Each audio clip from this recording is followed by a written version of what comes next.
Well, kasama ang mami ko, magandang gabi sa inyo lahat. Unang-una, kinocongratulate ko kayong lahat.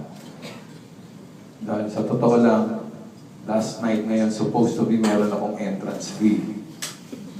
Pero, libre na kayo. Thank you. Pero meron tayong tinatawag na exit fee. Kaya mamaya paglabas nyo, medyo pasensyahan lang tayo ha. Medyo, alam niyo naman ako, mahirap na ako ngayon alam mo, actually, hindi ako mukhang pera. Yung nagpadala si Christina ng bulaklak, medyo tinignan ko lang baka may sobre sa loob. Pero ganun pa man, nagpapasalamat ako sa pakikiramay niyo.